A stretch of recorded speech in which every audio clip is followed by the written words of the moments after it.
Hello and welcome guys. As you all know, in present scenario, most of the students are coming online for their study. So we are also going to start our YouTube channel named Sharma Commerce Classes by Nikhil sir. Friends, I have an experience of teaching for more than 10 years in various schools and colleges, as well as I am successfully running my commerce classes since 2008 in Jaipur. You can also find us on Google by typing Sharma Commerce Classes Sodala Jaipur. So guys, I would like to share my experience with all of you, which will definitely help you to better understanding of your subject, as well as it will also enhance your accounting skill as well. And one more thing guys, I am not going to ask you to like and subscribe my channel until you find an art in my teaching. तो दोस्तों हम लोग start करते हैं अपना पहला video Ganesh ji के साथ। श्री गणेशाय नमः। चलिए, हम लोगों ने क्लास 11 में पढ़ा था accounting is an art and science. ये डेफिनेशन आपने अकाउंटिंग का पढ़ा होगा। साइंस को हम लोग कनेक्ट करते हैं टेक्नोलॉजी के साथ और आर्ट को हम लोग कनेक्ट करते हैं टेक्निक के साथ। जैसा कि आप लोग जानते हैं, अकाउंटिंग डेटा को मीनिंगफुल वे यानी फाइनल अकाउंट में कन्वर्ट करने के लिए टेक्नोलॉजी की रिक्वायरमेंट होती है। अब हम लोग आर्ट को कनेक्ट करेंगे टेक्निक के साथ, यानी आर्ट ऑफ टीचिंग। जैसा कि आप सभी लोग जानते हैं, सभी टीचर्स का अपना अपना अलग अलग टेक्निक्स होता है अपने स्टूडेंट्स के सामने लेक्चर को डिलीवर करने का। तो मैंने अपने 10 ईयर के एक्सपीरियंस में यही सीखा है कि कोई टीचर पार्टनरशिप अच्छा पढ़ा रहा है, कोई डीके गोयल से कंपनी अच्छा पढ़ा रहा है, कोई टीचर कैश फ्लो अच्छा पढ़ाता है, कोई टीचर एनपीओ अच्छा पढ़ाता है। मैंने उन सभी टीचर्स की बेटर टेक्निक को कलेक्ट करके आपके सामने एक्सपीरियंस के बाद आपको हेल्प करने आया हूं। तो जैसा कि आप अभी कहीं ऑनलाइन क्लासेस ले रहे हैं, चाहे वो स्कूल हो या फिर अदर किसी सोर्सेज के थ्रू आप ऑनलाइन क्लासेस ले रहे हैं, तो आप वो ऑनलाइन क्लासेस लेते रहिए और इस मेरे वीडियो को भी देखते रहिए। हो सकता है आपको इस वीडियो में कुछ ऐसा मिल जाए जो क्लास के अंदर या फिर कहीं और ऑनलाइन आपको ना मिले, क्योंकि मैं आपके लिए बेटर टेक्निक्स अपने 10 सालों के एक्सपीरियंस से अलग अलग टीचर से सम अप करके आपके लिए लेकर के आया हूं। तो चलिए स्टार्ट करते हैं हमारी पहली एंट्री से, जो कि हमने क्लास 11 में पढ़ी थी। उसके बाद हम लोग क्लास 12 का सिलेबस स्टार्ट करेंगे। जैसा कि आप सभी लोग जानते हो कि बिजनेस स्टार्ट करने के लिए सबसे पहले 11th क्लास में पढ़ा होगा, ऑनर अपने बिजनेस में कैश इंट्रोड्यूस करता है, जिसको हम लोग क्या बोलते थे, कैपिटल बोलते थे। तो पहला एंट्री आपने क्लास 11 में पढ़ा होगा सेपरेट एंटिटी कॉन्सेप्ट से। क्या एंट्री बनाई थी पहली, cash account debit to capital.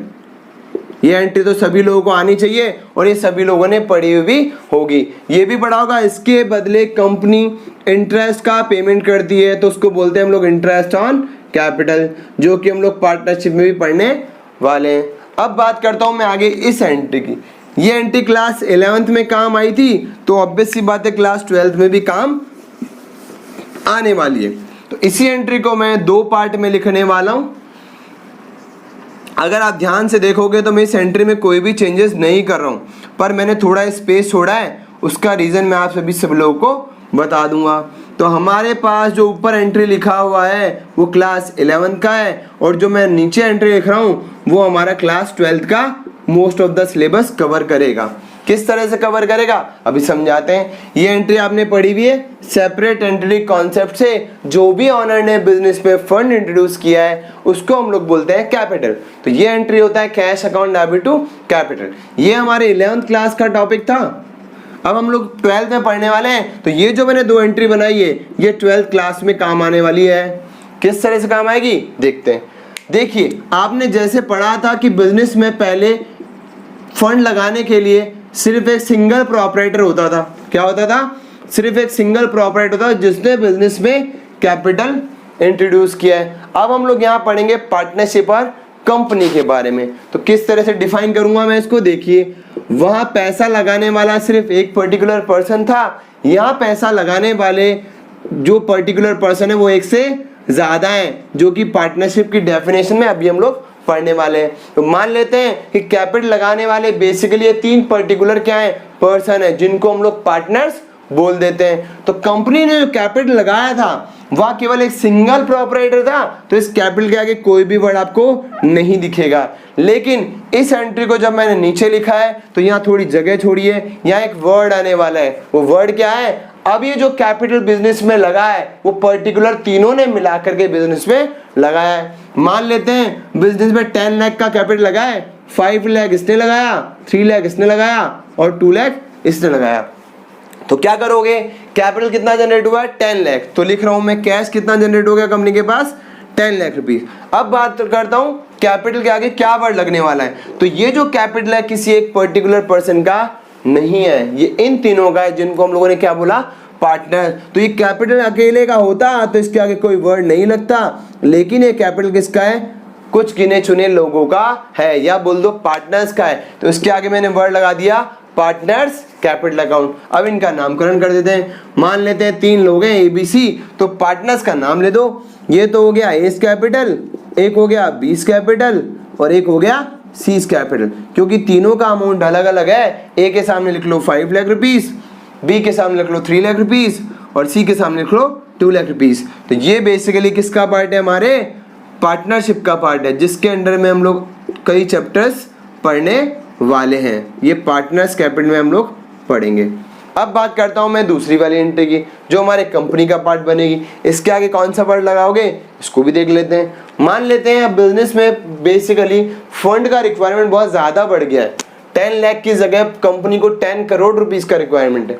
अब अगर कुछ लोग चाहें तो भी मिलकर के इतना कैपिटल जनरेट नहीं कर सकते। इस केस में क्या करेंगे? हम ये जो बेसिकली पर्सन है इनका नंबर्स बढ़ा देंगे। मान लेता हूँ ऐसे 400 लोगों ने मिलकर यानी 400 पर्सन ने मिलकर के बिजनेस में पैसा लगाया। तो पार्टनरशिप में जब मैं आपको पढ़ाऊंगा तो उसमें बताऊंगा कि मैक्सिमम नंबर ऑफ पार्टनर्स केवल 50 हो सकते हैं। तो क्या करोगे? अगर ये पर्टिकुलर पर्सन बढ़ जाते हैं तो क्या होगा? पैसा लेने के लिए कंपनी को ऐसे बहुत सारे पर्सन का रिक्वायरमेंट होगा जिनके थ्रू ये कैपिटल आने वाला है। कितना? 10 करोड़ रुपीस का। मान लेते हैं इसने 10 लाख लगाए, इसने 9 लाख लगाए, इसने 15 लाख लगाए। ऐसे बहुत सारे लोगों ने मिलाकर के इस 10 करोड़ रुपीस कैपिटल को जनरेट किया है। तो ये पर्टिकुलर पर्सन क्या बोलने वाला है कि इस कंपनी में 10 करोड़ रुपए में मेरा भी कुछ शेयर है। इसका शेयर कितना है? 5 लाख। इसका शेयर कितना है? 3 लाख। इसका शेयर कितना है? 2 लाख। इसका शेयर कितना है? 9 लाख। तो ये जो कैपिटल बना है बेसिकली वो किसी गिने चुने पर्टिकुलर पर्सन से मिलकर के नहीं बनाए, यानी मोर देन 50% ने मिलकर के इस कैपिटल को लगाया, जिसमें इसका भी शेयर है, इसका भी शेयर है, इसका भी शेयर। इसका मतलब ये जो कैपिटल है वो बहुत सारे लोगों के शेयर से मिलकर के बना है। सिर्फ इंग्लिश वर्ड है शेयर्स का मतलब इसका भी कुछ पार्ट है, इसका भी कुछ पार्ट है और इसका भी कुछ पार्ट है। तो इन्हीं लोगों के कैपिटल से मिलकर के बना हुआ है, इसीलिए कैपिटल क्या कहलाएगा? Share capital. तो इसके आगे एक वर्ड लगाता हूं मैं शेयर कैपिटल, जो कि हमारे कंपनी का पार्ट बनेगा। अब इसको डिस्कस करेंगे डिटेल से। पहले बात करते हैं हम लोग पार्टनरशिप के बारे में। तो उसके बारे में हम लोग पहले कुछ डेफिनेशन पढ़ लेते हैं, उसके बाद प्रैक्टिकल सेक्शन हम लोग अपने अगले वीडियो से स्टार्ट